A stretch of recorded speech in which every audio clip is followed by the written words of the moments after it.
माय माऊली नमस्कार. विविध कथासार ग्रंथमधून आपण श्री वाल्मिकी कृत संपूर्ण रामायण अभिवाचन करत आहोत. लाभ घ्या, लाभ द्या. चला तर सुरुवात करूया. भाग 8. आज वाल्मिकी रामायणातला बालकांड प्रथम कांडामधला भाग संपलाय. उद्यापासून आपण अयोध्याकांड सुरू करणार आहोत. आज बालकांड समाप्ती. श्री गणेशाय नमः. श्री रामचंद्राय नमः. जर श्रवण केले तर जय श्रीराम लिहायला विसरू नका बरं का. चला तर ऐकूया. नंतर इक्ष्वाकूच्या कुळात महाराज भगीरथ यांचा पंतू असलेल्या प्रवृद्धाला वशिष्ठांनी राक्षस बनण्याचा शाप दिला. अशा तऱ्हेने तो कल्माशपाद या नावाने ओळखला जाऊ लागला. इक्ष्वाकू वंशात पुढे अमरीश, नहुष, ययाती, नभाक, महाराज दशरथाचे पिता अज असे अनेक महाराज राजे होऊन गेले. अशा तऱ्हेने या घराण्याचा इतर इतिहास सांगून झाल्यानंतर वशिष्ठ मुनींनी जनक महाराजांना सीता आणि उर्मिला या आपल्या 2 कन्यांचे राम आणि लक्ष्मण यांना कन्यादान करण्याची औपचारिक विनंती केली. त्यानंतर जनक महाराजांनी सुद्धा निमी महाराजापासून सुरुवात करून रस्वरोमा या आपल्या पित्यापर्यंतच्या आपल्या वंशावळीचे वर्णन केले. त्यानंतर त्यांनी आपल्या कन्या महाराज दशरथाच्या 2 पुत्रांना देण्याचे मान्य करून मोठ्या आनंदाने ह्या विधिवत करायला मान्यता केली. प्रथमतः राजा जनकाने महाराज दशरथांना श्रीराम आणि लक्ष्मण यांचा समावर्तन संस्कार करून घेण्याची विनंती केली. या संस्कारात विद्यार्थी गुरुकुलातून परत आल्यानंतर त्याच्या डोक्यावरील काखामधील केस काढले जातात. त्यानंतर 3 दिवसाने होमाचा सुमुहूर्त काढला जातो व ठरवलं जातं. वशिष्ठ ऋषीने राजा जनकाचा लहान भाऊ कुशध्वज याच्या 2 कन्या भरत, शत्रुघ्न यांना दिल्या जाव्यात अशी विनंती केली. जनक राजाने यास सहमती दाखविली. त्यानंतर समावर्तन संस्कार पूर्ण झाल्यानंतर महाराज दशरथाने आपल्या 4ही पुत्रांच्या नावाने प्रत्येकी 1,00,000 गायी ब्राह्मणांना दान म्हणून दिल्या. किती? 1,00,000 गायी. त्यानंतर विवाहासाठी निवडलेल्या दिवशी विजय या शुभमुहूर्तावर वशिष्ठ मुनींनी विदेह राजजनकाकडे जाऊन त्यांना सांगितले, हे राजा, कौशलचे महाराज दशरथ त्यांचे 4 पुत्र बाहेर जो कोणी आपल्या मुलीचे कन्यादान करील त्याची प्रतीक्षा करीत आहे. तेव्हा अशा विनाविलंब पवित्र विवाह यज्ञाला सुरुवात करावी. तेव्हा महाराज दशरथ आपल्या 4 पुत्रांना यज्ञस्थळी घेऊन आले. वशिष्ठ मुनींनी विधीपूर्वक विवाहवेदी सज्ज केली. गंध, फुले, कुंडीत रोपलेली झाडे, सुगंधित पाण्याने भरलेले पात्र, धान्य, धूप, हळदीने भरलेले पात्र, इतर शुभसूचक सामग्रीने ती सजवली. सर्व तयारी झाल्यानंतर वशिष्ठांनी विधीपूर्वक अग्नी पेटविला. इतर ब्राह्मण मंत्रघोष करीत असताना त्याने अग्नीमध्ये आहुती देण्यास सुरुवात केली. त्यानंतर राजा जनकाने सीतेस विवाहवेदीपर्यंत आणले. श्री रामाच्या बाजूला बसवले. भरून आलेल्या स्वरात जनक म्हणाले, हे थोर राजपुत्रा, ही माझी कन्या सीता. हिचा हात आपल्या हातात घे. तुझ्या अजन्म सधर्मचारिणी म्हणून तिचा स्वीकार कर. ही सर्व पवित्र गुणांची खाण आणि ही सावलीसारखी सदैव तुझ्या पाठीशी राहून तुझ्याशी नेहमी एकनिष्ठ राहील. नंतर गंधर्वाचे गायन, अप्सरांचे आनंदपूर्व नूर्तन, स्वर्गातून होणारी पुष्पवृष्टी, दैवी वाद्यांचा घोष, सगळ्यांनी निर्माण झालेल्या उल्हासपूर्ण वातावरणात जनक राजाने भाग्यलक्ष्मी सीताईचा हात सर्वश्रेष्ठ भगवान श्रीरामाच्या हाती दिला. त्यानंतर राजा जनकाने उर्मिलेचा हात लक्ष्मणाच्या हाती, मांडवीचा हात भरताच्या हाती, श्रुतकीर्तीचा हात शत्रुघ्नाच्या हाती, 4ही राजकुमारांनी आपापल्या नवपरिणीत पत्नीचा हात धरून अग्नीस 3 वेळा प्रदक्षिणा घातल्या. त्यांनी राजा जनक ऋषीमुनींना प्रदक्षिणा घातली. परिपूर्ण सौंदर्य सद्गुणांची खाण असलेल्या सीतेची प्राप्ती होताच श्रीरामांना अमर्यादित आनंद समाधान प्राप्त झाले. त्याचप्रमाणे सीतेलाही तिचे प्राणवल्लभ असलेले प्रिय श्रीराम जे सत्वगुण, सौजन्य, बुद्धिमत्ता, सौंदर्याचे मूर्तिमंत रूप होते, त्यांची प्राप्ती झाल्याने अभूतपूर्व आनंद झाला. सीता आणि राम दोघांमध्येही रूप, सौंदर्य, वागणूक, वय, स्वभाव हे दैवी गुण सारख्याच प्रमाणात होते. परस्परांना आपापली हृदये दिलेली सीता राम हे दोघेही लक्ष्मी नारायणाच्या जोड्यासारखेच दिव्य तेजाने चमकत होते. आजही सगळीकडे अशा भव्य ऐश्वर्यपूर्ण विवाह सोहळ्याचा आनंद लुटला जातो. भगवान श्रीरामाने स्वतःच आपल्याला हे कृपाळूपणे दाखवून दिले की धर्म पालनासाठी एकत्र येणाऱ्या स्त्री पुरुषांचा विवाह यशस्वी ठरतो. मानव जातीने कुत्र्या मांजऱ्याप्रमाणे केवळ स्त्री सुखाचे स्त्री संबंधाचे सुख मिळविण्याच्या हेतूने एकत्र येऊ नये. कारण असा पशुमार्ग अनुसरण्यासाठी भय, दुःख, पुनर्जन्म अडळ होय. म्हणून प्रत्येक सुसंस्कृत समाजात धार्मिक तत्वावर आधारित वैभाविक जीवन जगण्याची एक पद्धतशीर योजना आढळते, जी आपल्याला शांती, सर्वश्रेष्ठ समाज व्यवस्थेमध्ये कृष्ण भावना भवित जीवनाकडे नेते. शाश्वतरित्या पती पत्नी असलेले राम सीता एकमेकांपासून कधीच वेगळे होत नाहीत. भौतिकवादी लोक कधी कधी भाग्य देवता लक्ष्मीची श्रीरामाशिवाय पूजा करतात. तिला स्वतःपाशी बाळगू इच्छितात, परंतु हे कधी शक्य नाही. श्रीरामाशिवाय सीता हे दुर्गेचे भौतिक मायेचे रूप बनते. तिला कवटाळणे म्हणजे मृत्यूला कवटाळण्यासारखे होय. तथापि जर आपण भगवान राम किंवा भगवान कृष्ण यांना संतुष्ट करण्यावर मन एकाग्र केले, तर भाग्य देवता लक्ष्मी आपल्याला आपोआपच सगळे शुभाशीर्वाद देईल. म्हणूनच यशस्वी जीवनाचा, कौटुंबिक जीवनाचाही मंत्र हाच आहे की जीवनाच्या केंद्रस्थानी भगवंताला ठेवावे. त्याची सेवा हीच आपल्या सर्व प्रयत्नांचे ध्येय असावे. संपूर्ण दिवसभराच्या विवाह समारंभानंतर रात्री सर्वांनी विश्रांती घेतली.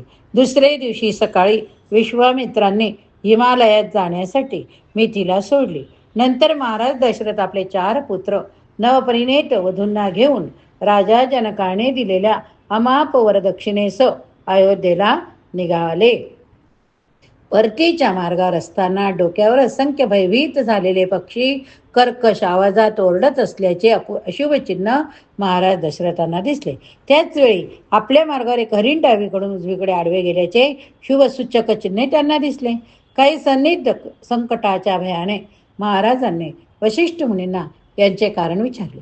ऋषीवरे उत्तरले, कर्कश किंचाळणारे पक्षी सन्निध आलेले काही सरी संकट सुचवतात.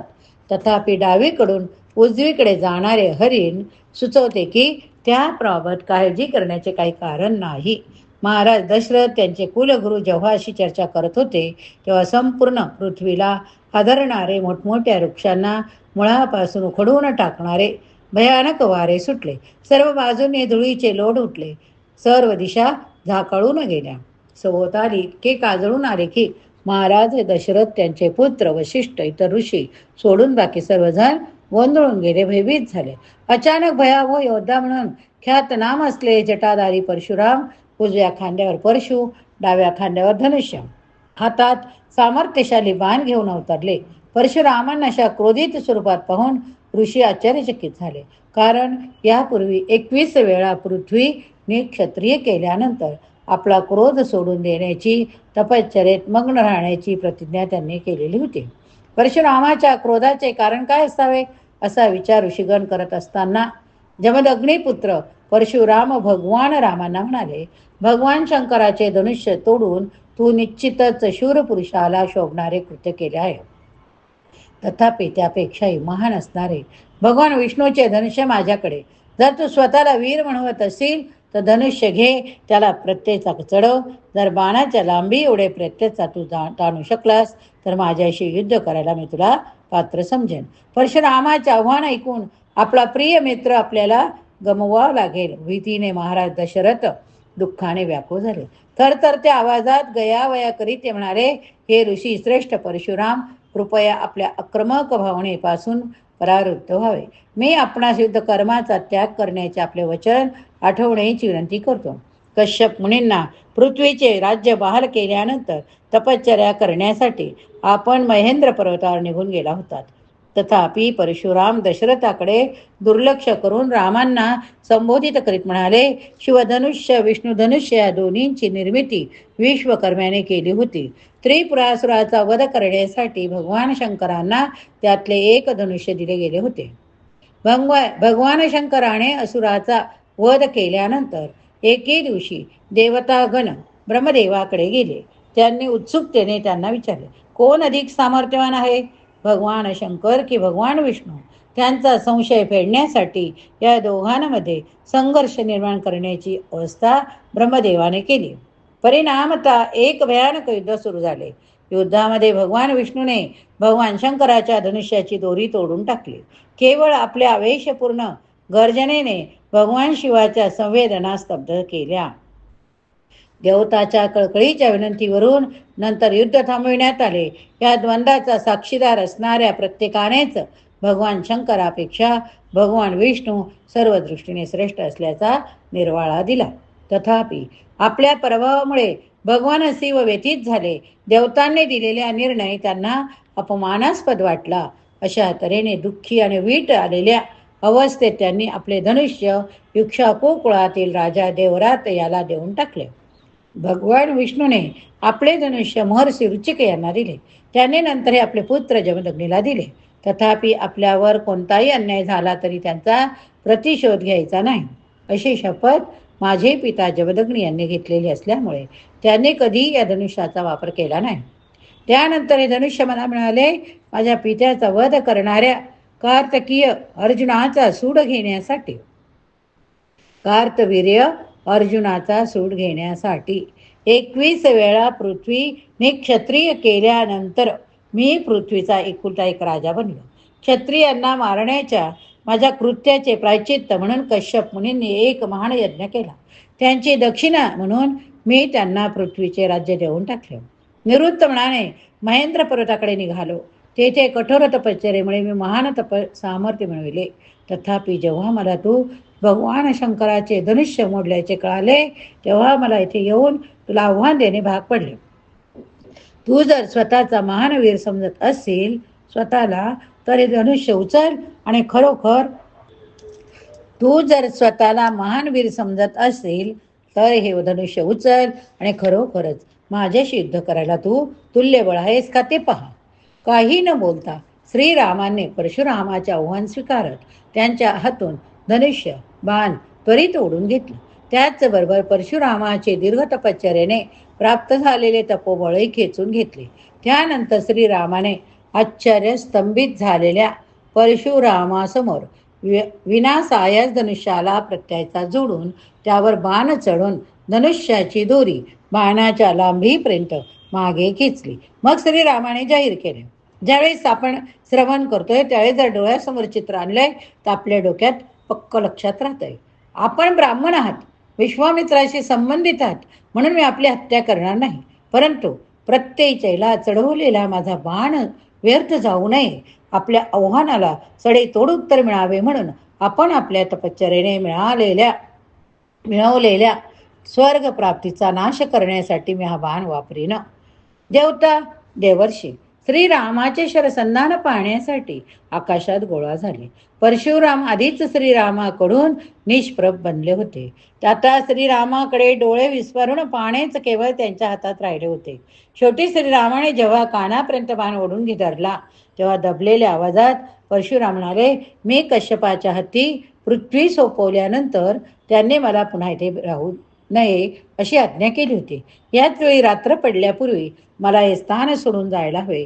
जरी माझा स्वर्गातला वास मी गमावला असला तरी महेंद्र पर्वतापर्यंत जाण्याची मला अनुमती द्यावी अशी विनंती, जेणेकरून मला माझी तपश्चर्या पुढे चालू ठेवता येईल.